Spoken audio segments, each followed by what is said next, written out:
Randomly with Ronnie Jr.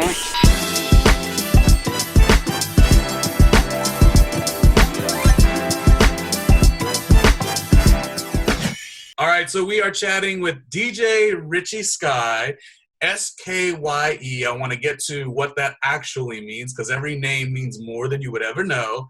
He is a housewife super fan, I could say that much. I've had an opportunity to work with him on a couple of occasions. And would it be crazy if I said you, at this point, along with 100 other things you do, you are a YouTube star or are you a reality TV expert? Talk to me, Richie. How are you today? I'm good. I probably would consider myself a reality TV fan and expert at this point. I think just from loving it so much, and then I almost feel like I obsessed my way into the Bravo family, if that makes any sense. Yeah. And you did a Bravo show also, a Bravo show that my beautiful body could never do. Tell us about the Bravo show you did. How did you get linked up with it? And that probably was what opened up audiences for you to have a strong point of view about other reality shows because you did one yourself. Yeah. So I honestly can't remember how I got my audition. I just remember them contacting me.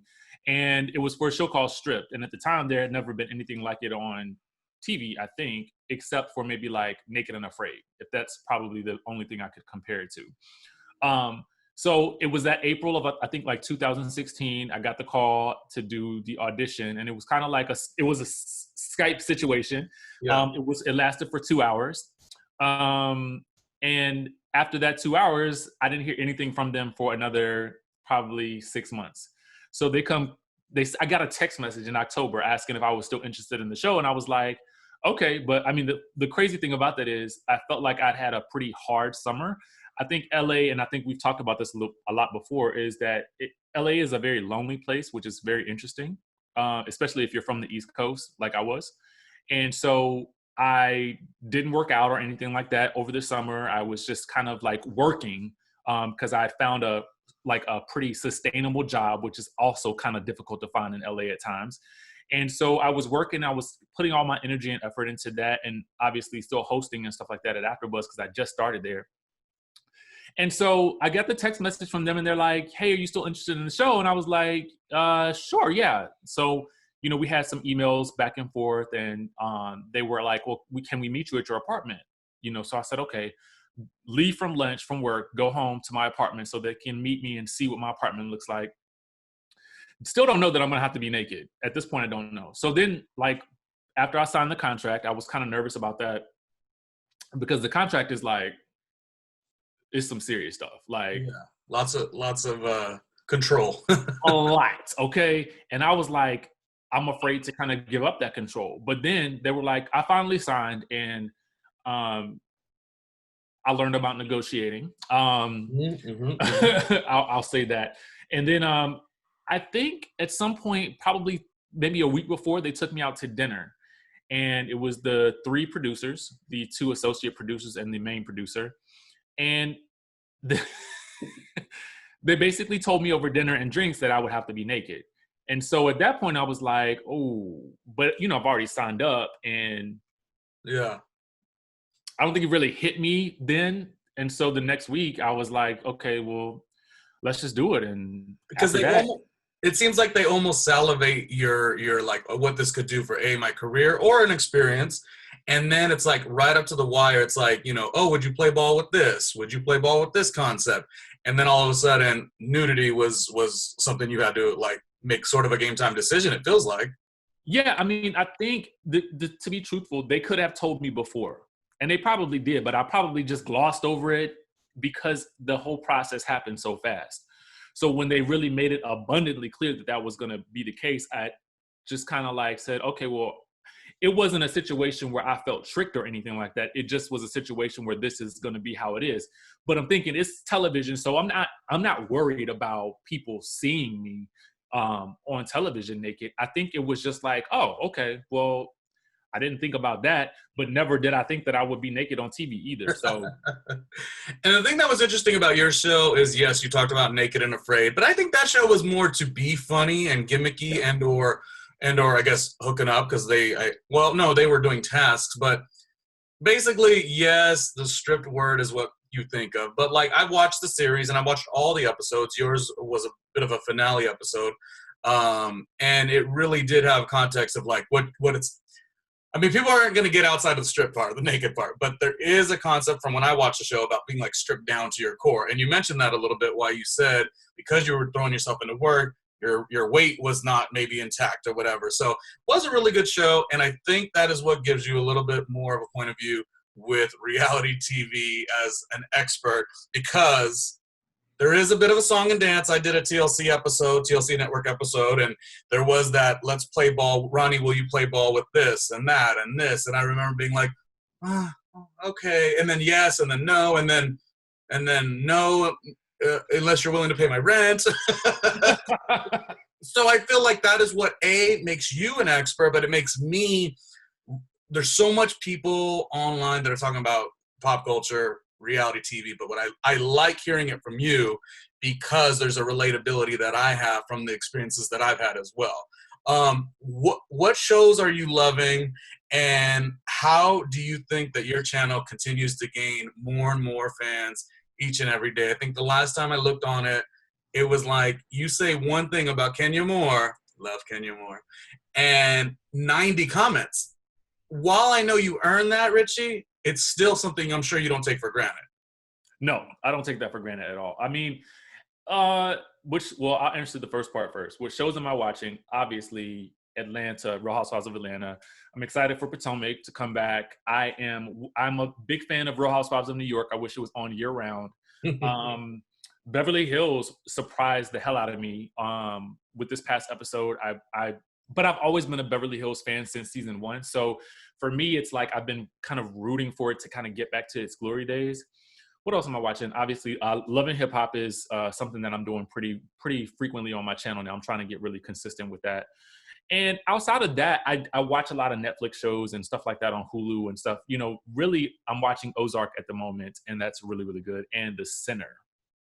That's also pretty good. Oh, yeah. The Center was the one that Michelle Buteau voiceovered, and it was, The Center. This is the one, it's 2 seasons, right? It's 1 season. The first one stars Jessica Biel. And then the second season, I haven't started it yet. I just finished the one with Jessica Biel, and it was really, really good. So I like mystery, intrigue type stuff when I'm watching like television, like scripted TV. So I watch a lot of that.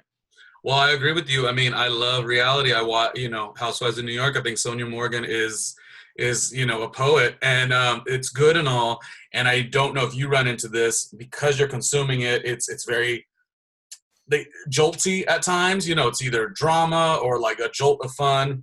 I think that's really cool that you are almost opening your palette to like scripted. I don't know if that's for your own personal intake, or maybe you're gonna at some point broaden your brand from reality to just TV expert in general.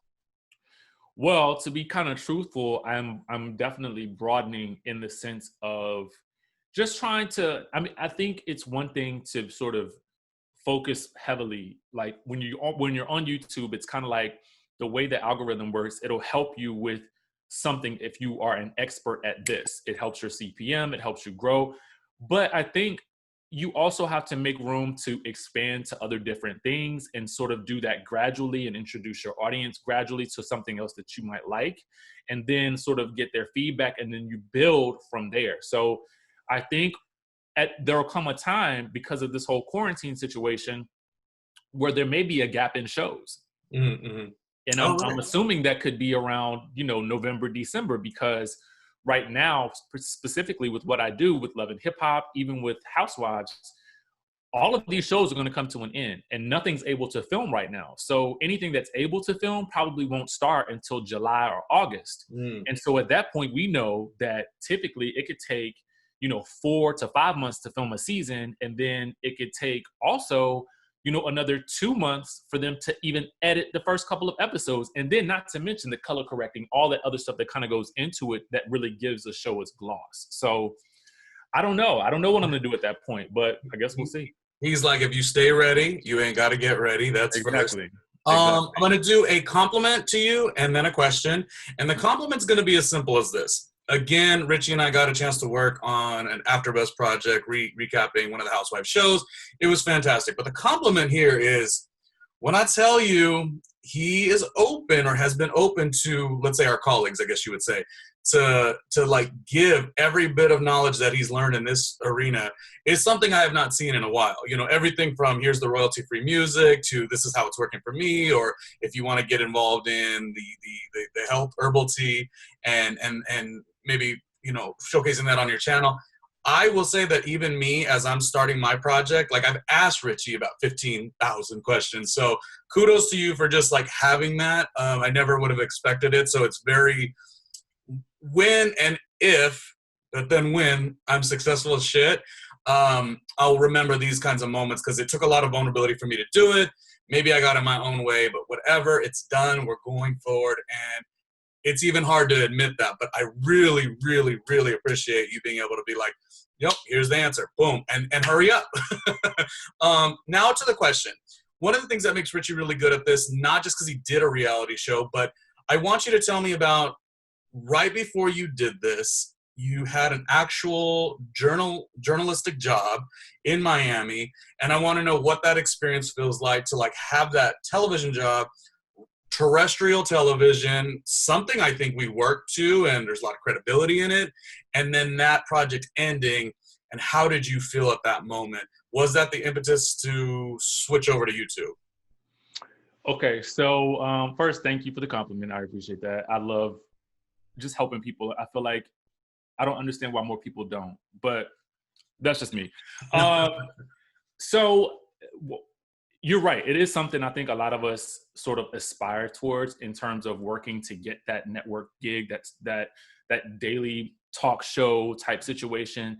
And I was really excited about it when I first got there. And, you know, this is how I always come into a situation. I come into every situation probably a bit naive,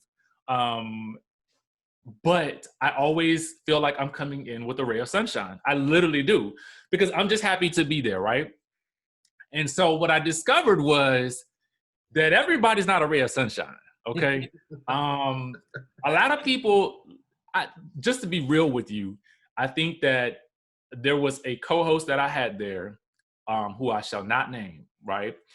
But this particular co-host was I just felt like this person did everything in their power to try to minimize and me as a person as well as a host, and try to sabotage me in a lot of different ways.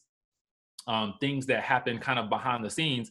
But yet when I confronted the situation up front, because I'm also a very direct person too. So like if there's an issue, then I would rather talk about it. I'm not aggressive with it, but I'm very direct. So when I asked this person about what's going on, what's your experience with me that causes you to do all of these things? Because I know everything that you've done. And but then, you know, honestly, I'm thinking to myself, we're not on Good Morning America. Like, this is the show that we're on. Yes, it was syndicated. Yes, it was on CW, Fox, and all these other networks. Yes, I went in every day and tried to give it my all. Was I the best at it? No, I was me. And actually, I was less of me.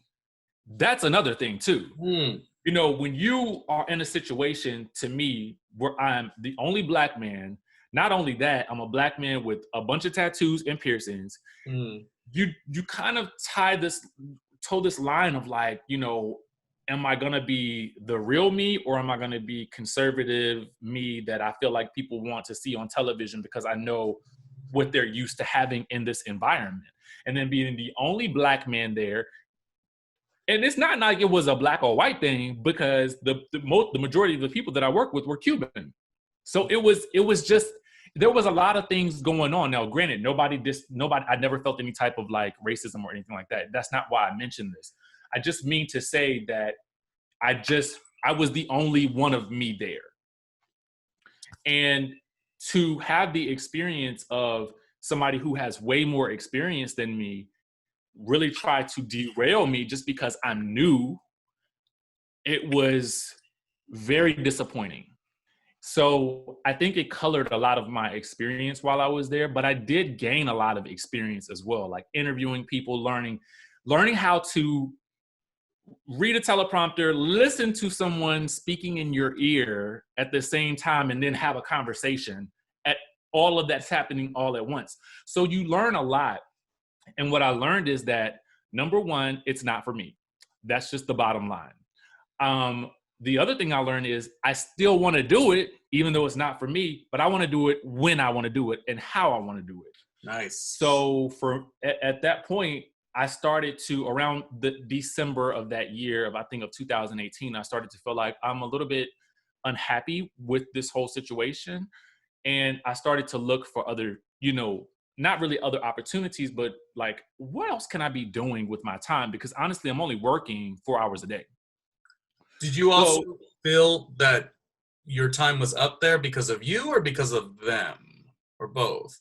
Well, actually, that person that I felt like I was getting all the negativity from got removed. So that's just, to me, that's always God's. Like Carly Red says, karma, and she's coming for you.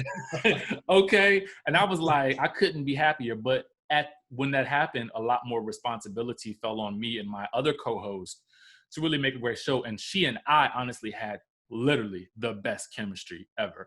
But she's Cuban. I'm Black, right? And this is it. What happens is the masses, middle America, you're going to need a white person. You have to balance that out. At the end of the day, if it was just a Miami show, that would have been fine. But looking at the spectrum, when you're looking at the two hosts, you're going to need a white person for these audiences that you're trying to reach, bottom line. And so when the show ended up moving to Orlando, that's what they hired. They hired 2 white people. I'm not mad at that at all because I understand the business now. I understand who we are marketing to. I understand who the buyers are. I understand who the advertisers are. And that's just the nature of the beast. I mean, you need to have some level of diversity. That's my thought. But you also have people who look like the population that you're trying to attract. So I'm not mad at that at all. I think what I was mad at was that I was only told that Friday we got our paychecks, and then they were like, okay, well, we're about to go move to Orlando. But again, did not harbor any negativity because I felt like, okay, God, you just told, I was saying that I was unhappy, blessed and thankful for the experience because it got me, it taught me so much. Like I wouldn't even be on YouTube if I hadn't done that. So in doing that, I had talked to someone I had interviewed on the show, and he says, and I say this all the time, Funky Dineva, he was like, you need to be on YouTube. And I said, well, I don't even know what I would talk about. But then I thought, well, I did Housewives when I was at AfterBuzz. Why don't I just make my own AfterBuzz TV? And I talked to Kevin Undergaro. Okay. I texted him, and he said, you need to brand yourself. Maria Menounos' husband from AfterBuzz, yeah. Yep. He said, you need to brand yourself, because I had kept in contact with him throughout the whole process of being at the talk show. And so he gave me that advice. And honestly, that next week I had a video that went viral and I never stopped. Dude, I'm just proud of it just because and I hate to make it about myself, but just your story resonates. Like, I feel like I messed up because I was the flip side of that version. Like, similar to you move out to another city, go do a job, a TV job in your case. Mine was a radio job, move across country. And when mine, and I'm only saying this, and I don't want it to be about myself, but when mine failed, I crumbled. You see what I'm saying? Yeah. And it just really, I love to continue to go through the story with you because I did watch it. You know what I mean? Like, I was watching the end. Like, I was like, because of course we follow on Instagram and support and, message or whatnot. And I was like, oh, he's doing his TV show, but he's also infusing YouTube. And then when the TV show ended, you just like sailed the moon with the YouTube. So that is that bit of motivation, which is why I wanted this conversation. Obviously, you and I, we could cackle about Housewives forever, but I wanted this conversation to be very true Hollywood story meets behind the music. Proud of the success. I don't even need to ask any more questions about the YouTube because it is smoking and it's going to continue to do so. We all know that.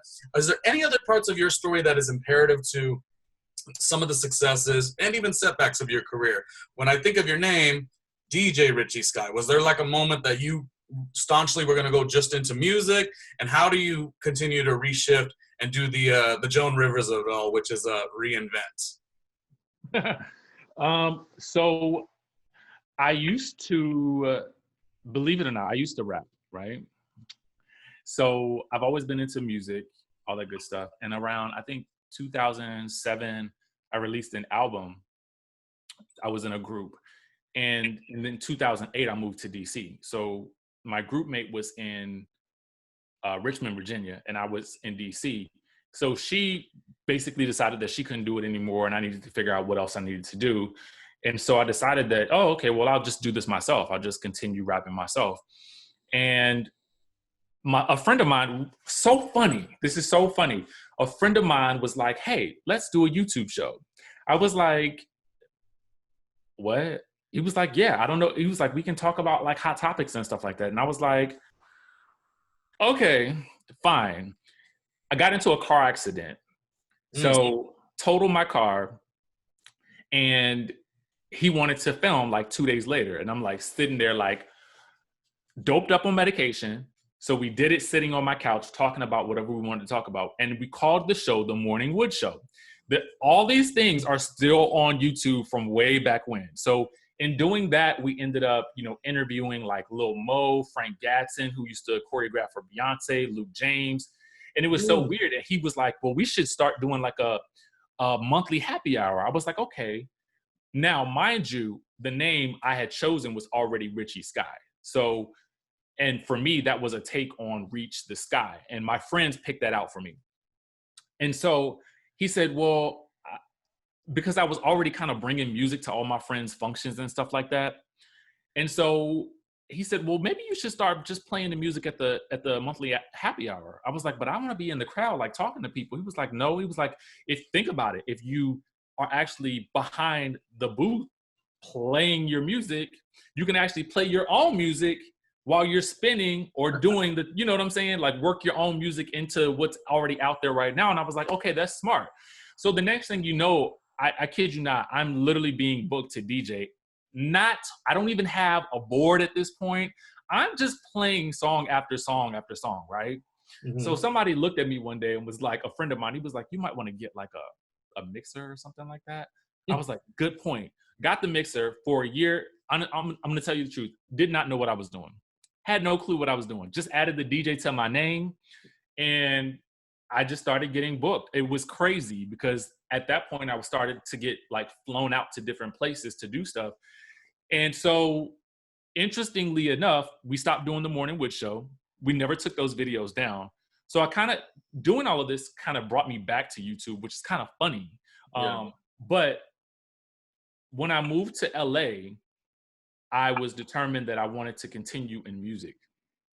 And so I actually went to LA Film School, and I went to their music program, and I discovered that I absolutely hated it for a lot of different reasons. Mm-hmm.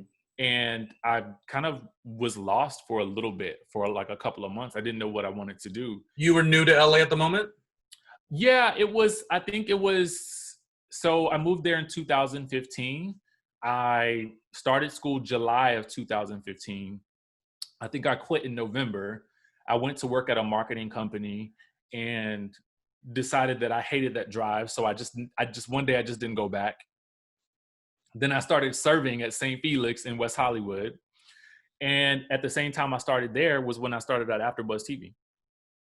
And okay. I noticed, and even then I was kind of like, well, I just kind of want to do my own thing. Like I knew I wanted to do Housewives, but I was like, y'all don't have this show that's coming out with Kelly Rowland called Chasing Destiny. I was like, y'all don't have this on the lineup. Can we do it? Can we add it? Mm-hmm. So we added it, but they were like, well, we need you to co-host with somebody that's already kind of been doing it for a while. So that's how I ended up meeting Jesse. And then one day when Jesse couldn't come in, that's how I met McCall.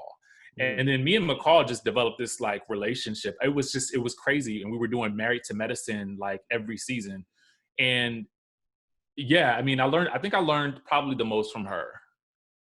That was a rhythm. She was very talented. Jesse is super talented, and he's got his lane. And McCall, she knocks everyone's socks off. And at this point, when you're finally in this building and getting sort of the mentorship with Kevin, is this when you're like, no, this is definitely where I need to be? Like, this is a defining moment a little bit?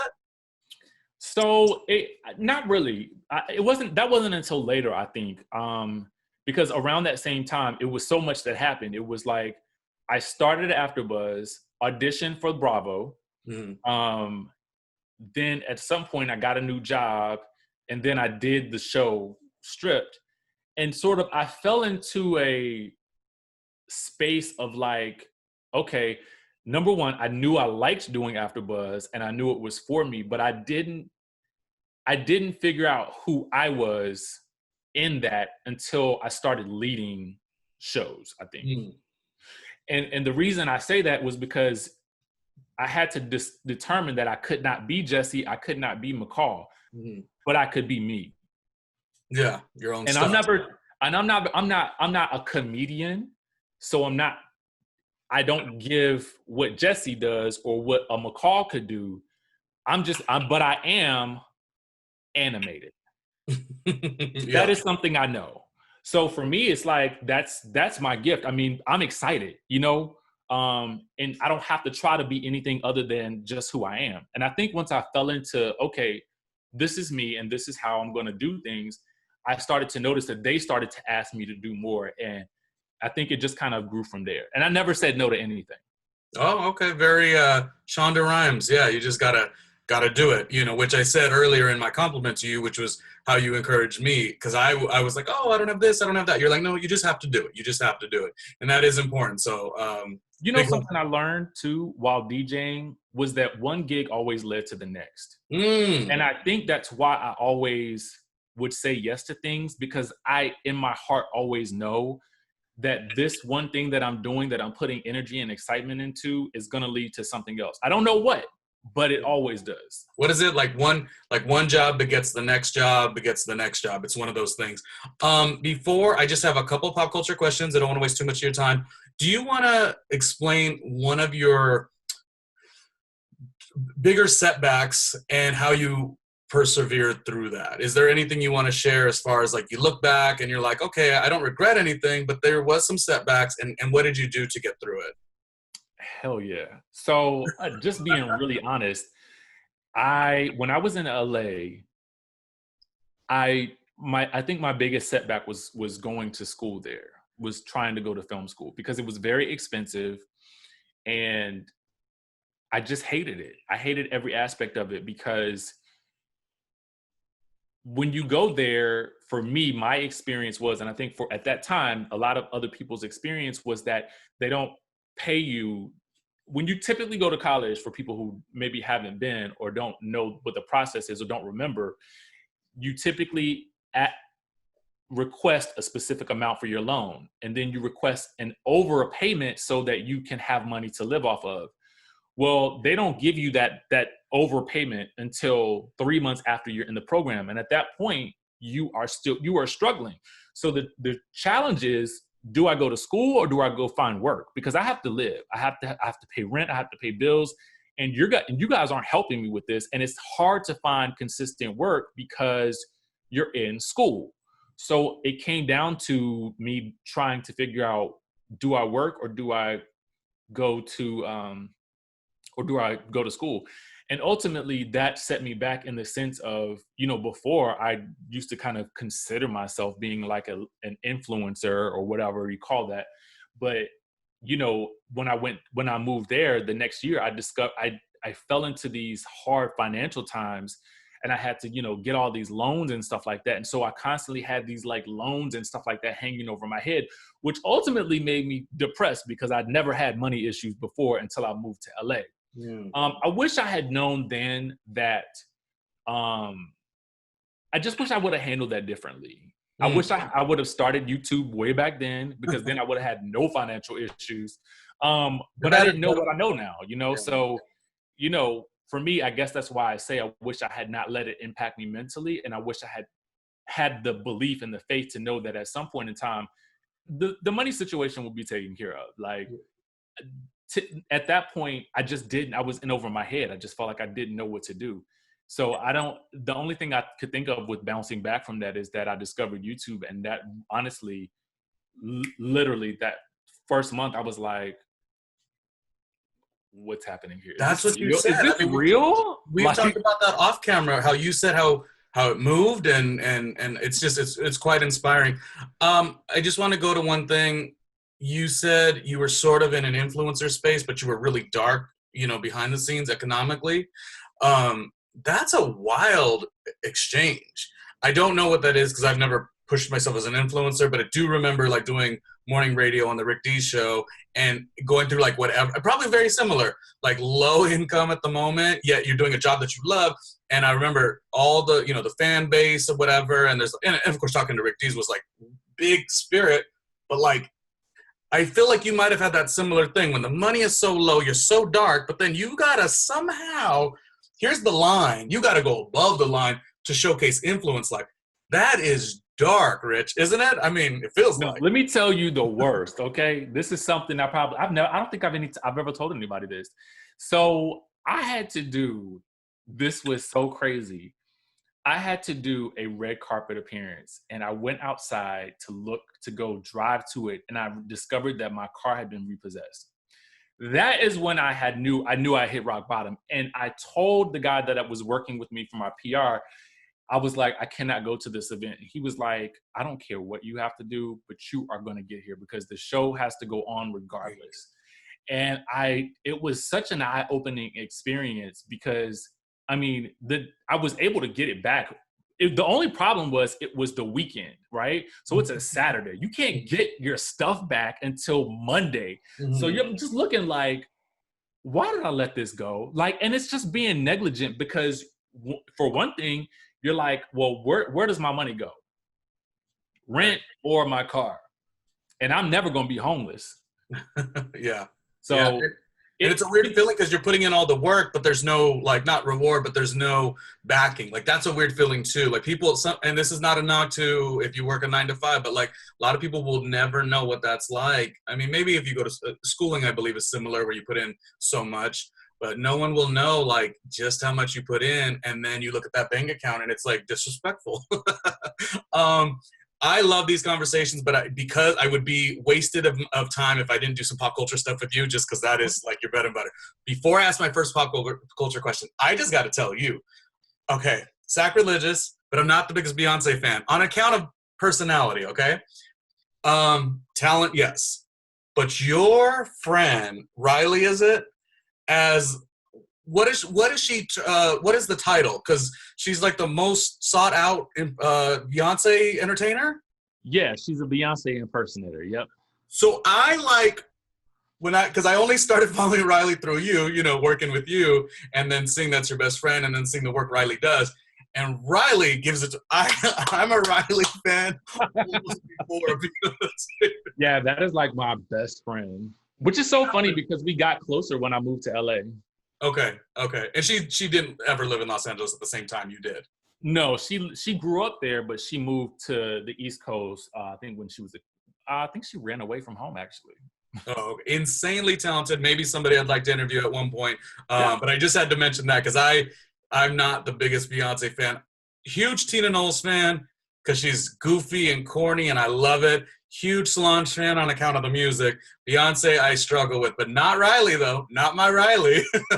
I'm just gonna ask you a couple shows and just tell me basically like who stands out. So on Real Housewives of Potomac, who are your top dogs of that show? Tough question because you like them all, but who are some of your favorites on Housewives of Potomac?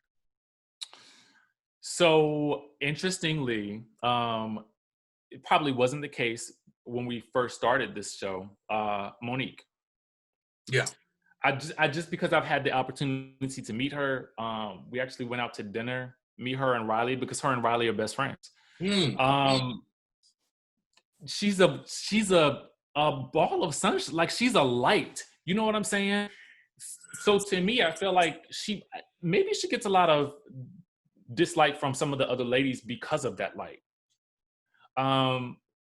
Giselle is still one of my favorites. That hasn't changed. I don't know why. There's a star quality there. And Karen, I've had the opportunity I've met Karen and had conversations with her, and she is just like she appears on the show. She is fun. Nice. She's a lot of fun. Yeah. I'm growing up, Rich. I'm not at the point where I'm like this or that. Now I'm starting to like them all. And Monique was my struggle her season one. But yeah, no, she has really morphed into something that I enjoy, and I tend to like them all now. So there's a little bit of growth on my end, I must say. Miami, because you've spent time in Miami. It's a series that I'd never understood why it got canceled. I didn't either. I was heavy on Larsa Pippen season one. Like, I was that kind of fan. Who of that franchise did you just enjoy? So it's interesting because my favorite season of that season was season 2, where they had like 8 cast members. Mm-hmm. Honestly, that season, Joanna Krupa, because I just felt like she brought it. Like, she had a built-in storyline with her sister. It was just everything. Who else that season stood out to me? You know who? This is funny. So, my co-host was Anna Kinkosis, who was on that show, right? And Anna on Real Housewives of Miami, completely different from the Anna in person. Okay, I don't know what they got it right in the sense that she is very well spoken. They got it wrong in not showing her actual personality, because when you meet Anna in real life, I can't even explain it to you. There's just a lot of energy there, and she's a lot feistier than what they actually gave her on the show. Like, what you see on the show, it was so much more. The other person that I loved, it's kind of interesting, was Lisa Hodgson. Oh, me too. She gave me the Larsa Pippen thing. Like, here's my thing with anybody. Whatever it is that you do, if you sit in that truth fully, go for it. Like, Lisa told you, this is what it is. She didn't she was a nice woman as well. Gorgeous. But she didn't she wasn't trying to tell you she was Mother Teresa. She was like, this is what it is. I loved it. I loved so much of that season. There's literally probably only one cast member that was a little troubling. But I even liked Karen, and nobody liked Karen. I like Karen too. And here's another thing. I do a lot of work with Karen's publicist. Oh, okay. Yeah, so soon as I came down here to audition for the morning show, I met her publicist, and she got me a whole bunch of clothes to wear for my next couple of appearances. So it was a really nice thing. So yeah, I like Karen a lot, actually. I think she just got a bad rap on that show. Well, as you mentioned with your co-host from the talk show you guys did, sometimes they have their show Bible and it just is so tight, and they don't allow people to really shine the way they are. Like, I don't watch a lot of Beverly Hills Housewives, but I know that I necessarily never liked the Erica Jane, or I had no problem with it, but I'm more like, let's start editing Erica Girardi. Like, I'd be totally on board for that. I feel like she's pretty cool. Gonna go to a Love and Hip Hop show. Who is standing out to you with Love and Hip Hop Miami? Probably Sukiyana. Okay. I think she has that sort of almost Cardi B vibe, but like a Southern, even though she's from Delaware. But it's a weird situation. But I watched an interview she did with my boy Funky Dineva, and it's interesting. She comes across, she has kids, and she was cooking for her kids while she was doing it. So the persona that we see on television in her music is quite different from, her day-to-day life, which is kind of interesting as well. Yeah, I like Miami Tip on that show. They don't show much of her ever. I don't know why. But that season I enjoy, but then also not sometimes. It's kind of off and on. Love and Hip Hop Atlanta. Carly Red should be your number one, but let me see what you think. Atlanta. So, Carly Red, to me, it's so funny that you brought her up, is integral to that show. Oh, yeah. That show probably wouldn't move without her. I used to think that was Jocelyn, but it's really always been Carly. Mm-hmm.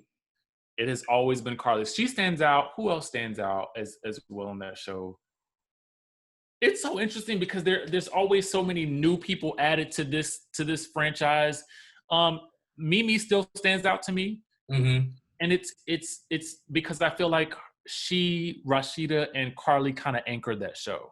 Yes. Yeah. Gotta go to the all-star cast, Real Housewives of New York. for some reason I'm asking you questions, but I'm giving my input as well. I am such a Sonja Morgan fan, and also Luann. And I'm interested to see how the season plays out, because now it's like, who's going to not necessarily take Bethany's role, but who's going to try to rise to that occasion? Is it going to be Dorinda? Is it going to be Leah? Like, what's going to happen?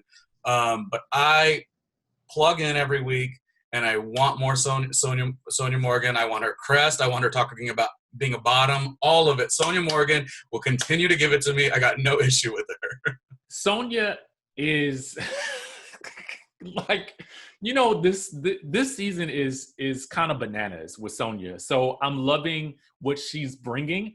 I don't particularly enjoy her the most. Mm-hmm. To me, she is necessary for the show, though. Mm-hmm. I think my favorite person on there, I have two at this point, is Dorinda, although I'm highly critical of how she's sort of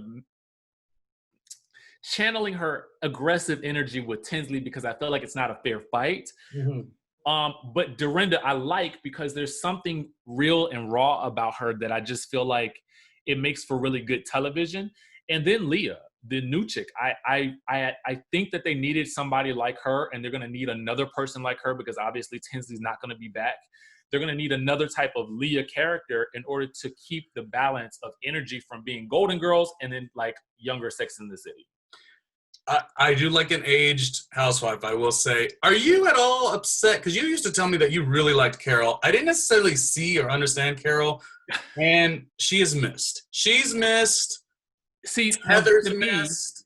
To me, this would have been a great season to have Carole on, because I feel like she would have definitely bridged the gap between Leah, and a Dorinda.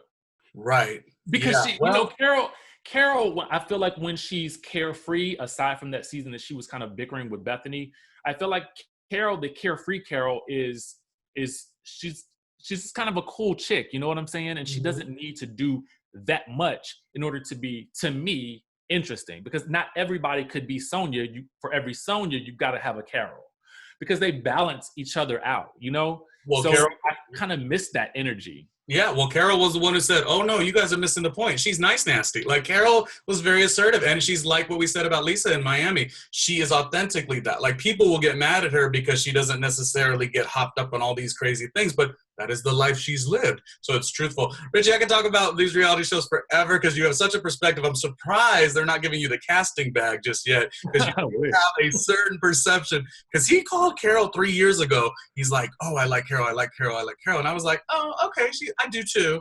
But once she left, I was totally missing her. So, ladies and gentlemen, give this kid the casting bag as well as everything else. Thank you for your time, and thank you for taking the time to not do an interview that was just pop culture only. I really wanted to know successes, setbacks, and this is a new venture for me. So I thank you for being so freaking supportive, or I can't even put a term on it, but thank you, and keep on rocking, man. Any last words on your end?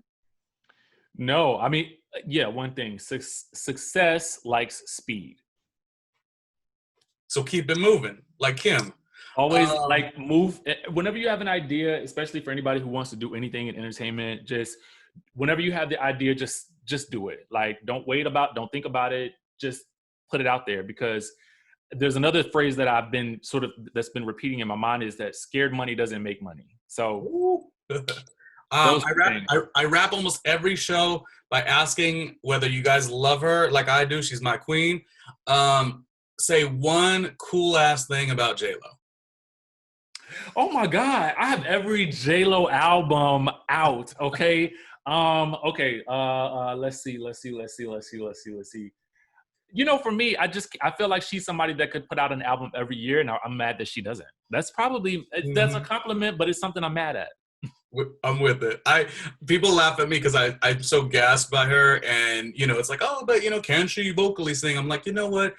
For somebody to honor Selena's legacy the way she did, but then also to create her own thing, like, that's kind of something that does not happen every day. To be 50 years old and be at the Super Bowl stage after Shakira, no less. She had the nerve and the audacity, Richie. I mean, Shakira's resume is thick. J-Lo, who I love, she had the audacity to go after Shakira. So it's that passion that I look to on my darkest days, where I'm like, what am I supposed to be doing creative-wise? So that's why I talk about J-Lo quite a bit. Anyways, Thank you, Richie. Your YouTube channel is just named after your name, correct? DJ Richie Skye. Yep. Okay, cool. To the limit. Reach the sky. Thank you, Rich. Thank you.